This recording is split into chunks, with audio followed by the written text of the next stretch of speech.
श्री शिवाय नमस्तुभ्यम। दोस्तों, पूज्य गुरु जी ने कहा कि जब आपके जीवन में संकट, कष्ट, समस्याएं बहुत ज्यादा हो, आपके शरीर में कोई बीमारी हो, कोई रोग हो, कोई ऐसी समस्या हो गई हो जिसकी दवाएं लगातार चल रही हो लेकिन फिर भी आपको आराम न मिल रहा हो, आपके पास धन से संबंधित समस्याएं लगातार चल रही हैं जिसकी वजह से आप अपना कोई भी कार्य प्रारंभ नहीं कर पा रहे हैं, आपके जीवन में आर्थिक समस्याएं लगातार बनी हुई हैं, व्यापार अच्छे से नहीं चल रहा है, नौकरी में कोई ना कोई समस्या बनी रहती है, घर में नकारात्मक ऊर्जा बने रहने के कारण आपस में झगड़ा होता रहता है, तो गुरु जी ने कहा कि अगर आपके जीवन में किसी भी प्रकार की समस्या चल रही है तो आपको इस सोमवार के दिन एक चावल के दाने से ये विशेष उपाय जरूर करना चाहिए। तो चलिए जानते हैं इस उपाय के बारे में, लेकिन उससे पहले एक प्रार्थना। अगर आप चैनल पर नए हैं तो कृपया चैनल को सब्सक्राइब अवश्य कर लें। देखिए, इस वीडियो में हम लोग पूज्य गुरु जी द्वारा बताए गए 2-3 बहुत ही खास उपायों के बारे में बात करेंगे। इनमें से जो भी उपाय आपके लिए सरल हो, आपके लिए आसान हो, वो उपाय आप कर सकते हैं। देखिए, उपाय बताने से पहले सामने स्क्रीन पर आपको एक प्रश्न दिखाया जा रहा है। इसमें आपको बताना है कि लक्ष्मण जी के लिए संजीवनी बूटी कौन लेकर आए थे, जामवंत जी या फिर हनुमान जी। इनमें से जो भी उत्तर सही हो वो आप कमेंट करके जरूर बताइएगा। चलिए अब बात करते हैं पूज्य गुरु जी द्वारा बताए गए पहले खास उपाय के बारे में। देखिए, इस उपाय के लिए आपको सिर्फ 1 लोटा जल ले लेना है और साथ ही साथ आपको थोड़ा सा घी ले लेना है। अगर आपके पास शुद्ध देसी घी है तो पूज्य गुरु जी कहते हैं कि ये आपके उपाय के लिए सबसे उत्तम साबित होगा, क्योंकि पूज्य गुरु जी हमेशा कहते हैं कि जब भी हम लोग शिवलिंग में चाहे दूध समर्पित करें, चाहे दही समर्पित करें और चाहे घी समर्पित करें, वो सब का सब शुद्ध होना चाहिए, केमिकल वाला नहीं होना चाहिए। इससे हमारे महादेव हमसे अतिशीघ्र प्रसन्न होते हैं। तो आपको 1 लोटा जल किसी भी तांबे के पात्र में ले लेना है और साथ ही साथ आपको थोड़ा सा घी लेकर पहुंच जाना है शिवालय। पूज्य गुरु जी ने कहा कि ये उपाय आप सुबह भी कर सकते हैं और या फिर शाम को कर सकते हैं। जब भी आपके पास टाइम हो तब आप सोमवार के दिन इस सुंदर से उपाय को कर सकते हैं। शिवालय पहुंचकर सबसे पहले आपको एक काम करना है, आप जो घी लेकर आए हैं उस घी से आप माता अशोक सुंदरी वाले स्थान पर लेपन कर देंगे। देखिए, अगर आप माता अशोक सुंदरी वाले स्थान के बारे में नहीं जानते हैं तो सामने स्क्रीन पर आपको समझाने का प्रयास किया जा रहा है। जिस स्थान पर ये उंगली से पूरा घी लगाया जा रहा है, यानी जलाधारी वाले स्थान के बीच में जो स्थान होता है जहां से जल बहकर नीचे गिरता है, उसी के बीच में जो कहीं कहीं पर सांप की आकृति बनी होती है, कहीं कहीं पर मोटी उठी हुई लाइन होती है, तो यही जो मोटी उठी हुई लाइन होती है या सांप की आकृति बनी होती है, इसी को माता अशोक सुंदरी का स्थान कहते हैं। और यहीं पर आपको अपने दाहिने हाथ यानी राइट हैंड से अच्छी तरह से घी का लेपन कर देना है। घी का लेपन माता अशोक सुंदरी वाले स्थान पर करते हुए अगर आपके जीवन में रोग से संबंधित है, यानी आपके शरीर में कोई रोग हो गया है या फिर आपके घर के किसी सदस्य के शरीर में कोई रोग हो गया है, तो पूज्य गुरु जी ने कहा कि आपको लगातार कुंदकेश्वर महादेव का स्मरण करना है। और अगर आप अपने जीवन की कठिनाइयों को, संकटों को, समस्याओं को दूर करके सुख समृद्धि की प्रार्थना करते हैं तो आपको चंद्रमौली महादेव से प्रार्थना करनी है। और अगर आप अपने कर्ज की समस्या को दूर करने के लिए ये उपाय कर रहे हैं, अपने ऋण से मुक्ति पाने के लिए ये उपाय कर रहे हैं, तो आपको ऋण मुक्तेश्वर महादेव का स्मरण कर लेना है। माता अशोक सुंदरी वाले स्थान पर अच्छी तरह से लेपन करने के बाद आपके पास जो 1 लोटा जल है, उस जल को आप शिवलिंग के ऊपर धीरे धीरे समर्पित करते जाएंगे और लगातार शिव महापुराण के मूल मंत्र श्री शिवाय नमस्तुभ्यम का स्मरण करते जाएंगे। पूज्य गुरु जी ने कहा कि इसके बाद जलाधारी से जो जल नीचे गिर रहा है उसको थोड़ा सा लेकर अपने ऊपर छिड़काव कर लीजिए और फिर ऐसे ही आप अपने घर आ जाइए। आपने जिस उंगली से घी लगाया है उसको अभी आप साफ नहीं करेंगे, उस उंगली को कहीं पर पोंछेंगे नहीं, बल्कि ऐसे ही आप अपने घर के मुख्य द्वार पर आ जाएंगे।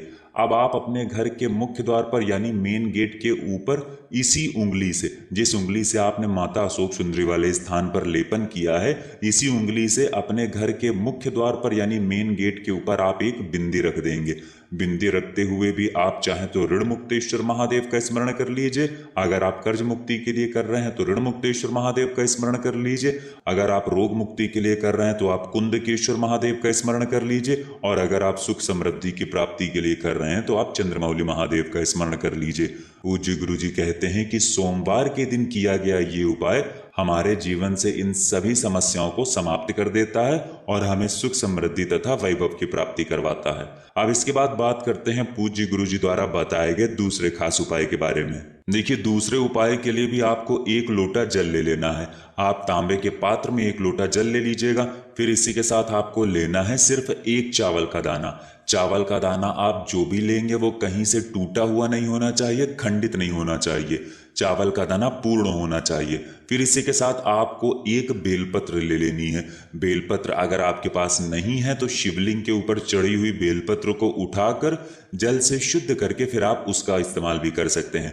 बस आपको ध्यान रखना है कि बेलपत्र कहीं से भी कटी फटी नहीं होनी चाहिए और बेलपत्र की डंडी के आखिर में जो डूट होती है यानी जो डंठल होता है वो भी नहीं होना चाहिए। अगर है तो उसको आप तोड़कर अलग कर लेंगे। फिर सबसे आखिर में आपको थोड़ा सा पीला चंदन ले लेना है। आपके घर में अगर पाउडर फॉर्म में पीला चंदन है तो पाउडर के फॉर्म में ले लीजिए, और अगर पीले चंदन की लकड़ी है तो उसको घिस कर आप वो पीले चंदन का इस्तेमाल कर लीजिए। अब ये सारी सामग्री लेकर आपको पहुंच जाना है शिवालय। पूज्य गुरु जी ने कहा कि ये उपाय भी आपको सोमवार के ही दिन करना है, और जब भी आपके पास टाइम हो तब आप कर सकते हैं। यानी सुबह आपके पास टाइम है तो सुबह कर लीजिए, नहीं तो फिर शाम को भी इस उपाय को कर सकते हैं। शिवालय पहुंचकर सबसे पहले आप जो एक बेलपत्र लेकर गए हैं उस बेलपत्र की सबसे आगे वाली पत्ती पर, यानी सबसे बड़ी वाली जो पत्ती होती है उस पत्ती में आपको चिकनी साइड में इस पीले चंदन को अच्छी तरह से लगा देना है। बेलपत्र की सबसे आगे वाली पत्ती में चंदन लगा दीजिए। फिर उसके बाद आप जो 1 चावल का दाना लेकर गए हैं वो इसी पत्ती के ऊपर चिपका दीजिए। अब ये बेलपत्र आपको शिवलिंग के ऊपर समर्पित कर देना है। ये बेलपत्र समर्पित करते हुए आप ध्यान रखेंगे कि बेलपत्र की डंडी का हिस्सा जलाधारी की तरफ रहेगा और बेलपत्र की चिकनी साइड यानी जिस तरफ आपने चावल चिपकाया है और चंदन जिस तरफ लगा हुआ है वो साइड शिवलिंग में टच करेगी, शिवलिंग में स्पर्श करेगी। बेलपत्र रखते समय आपके जीवन में जो संकट हैं, जो कष्ट हैं, जो परेशानियां हैं, तो उस समस्या को दूर करने के लिए आप महादेव से प्रार्थना कर लीजिए और ये 1 बेलपत्र आप शिवलिंग के ऊपर समर्पित कर दीजिए। इसके बाद आप जो 1 लोटा जल लेकर गए हैं उस जल को धीरे धीरे शिवलिंग के ऊपर यानी इसी बेलपत्र के ऊपर समर्पित करते जाइए और लगातार शिव महापुराण के मूल मंत्र श्री शिवाय नमस्तुभ्यम या फिर ओम नमः शिवाय का स्मरण करते जाइए। पूज्य गुरु जी ने कहा कि अगर हम सोमवार के दिन महादेव के सामने ये विशेष उपाय करते हैं तो हम आपको यकीन दिलाते हैं कि आपके जीवन से सारी समस्याओं का अंत होता है। अब इसके बाद बात करते हैं पूज्य गुरु जी द्वारा बताए गए सबसे आखिरी उपाय के बारे में। ये उपाय उन लोगों को करना है जिनके शरीर में कोई भारी रोग हो गया है, कोई भारी बीमारी हो गई है, उनकी बीमारी दूर नहीं हो रही है। डॉक्टरों को दिखा दिखा कर दवाएं लगातार खा खा कर वो परेशान हो चुके हैं लेकिन उनका रोग ठीक नहीं हो रहा है, तो ऐसे लोगों को ये उपाय करना है। देखिए, इस उपाय के लिए आपको सिर्फ 1 लोटा जल ले लेना है। तांबे के पात्र में आप 1 लोटा जल ले लीजिए और फिर इसके साथ आपको ले लेना है शहद।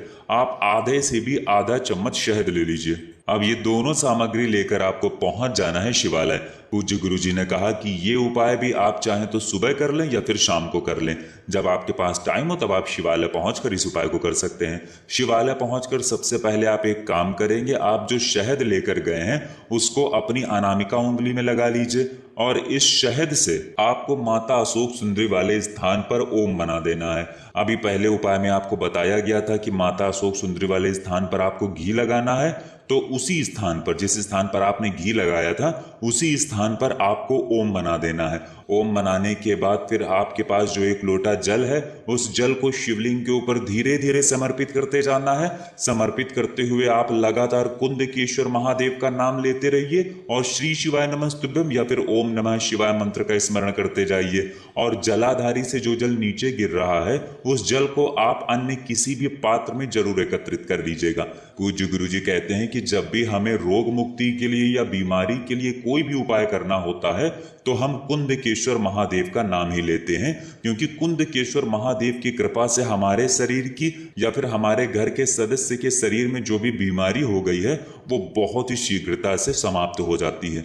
अब ये जो जल आपने लिया है, जलाधारी से जो जल नीचे गिरा है, उस जल को आपने ले लिया, इसको महादेव से औषधि स्वरूप मांग लीजिए। महादेव से प्रार्थना करने के बाद फिर ये जल लेकर आपको पहुंच जाना है अपने घर, और इस जल से आप आचमन करिए। जो भी व्यक्ति बीमार है, जिस भी व्यक्ति के शरीर में भारी रोग हो गया है, उस व्यक्ति को इस जल का थोड़ा थोड़ा आचमन कराते जाइए।